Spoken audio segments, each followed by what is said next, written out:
Sumuko na sa otoridad ang driver ng police major na pangunahing suspect po yan sa pagkawala ng beauty queen na si Catherine Camilon. Nakilala ang suspect na si Jeffrey Ariola Magpantay na naharap ngayon sa kasong kidnapping at serious illegal detention. Kunin natin ang report ni Mar Gabriel.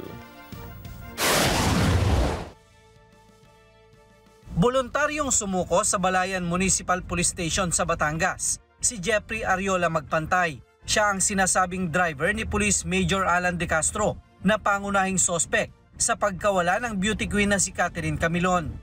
Ayon sa Balayan Police, mag-aalas 12 ng tanghali kahapon nang sumuko si Magpantay kasama ang kanyang live-in partner. Sinasabit po niya yung sarili niya for investigation na hindi po siya nagtatago po sa public po. Kumbaga wala po siyang tinatago at willing naman po siya, kaya po pasadadaan lang po sa legal process kung ano man po yung case na ipinail po sa kanya. Isa si Magpantay sa mga itinuturo ng mga witness na bumuhat at naglipat sa dugo ang si Catherine mula sa kanyang sasakyan patungo sa pulang SUV.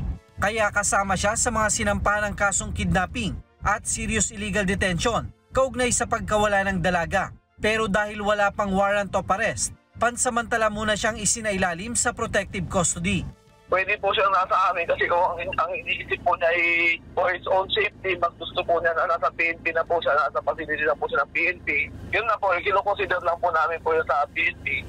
Pero yung part po ng kanyang pag-stay po sa amin is voluntary at wala rin po kami, hindi rin po namin siya nire-restrict na para po hindi po siya makaalis sa police station. Nitong Martes, hindi ulit sumipot sa Batangas Prosecutor's Office si Major De Castro para sa ikalawang preliminary investigation sa reklamo na isinampalaban sa kanya. Mar Gabriel, para sa Mata ng Agila, matatag, matapang, matapat.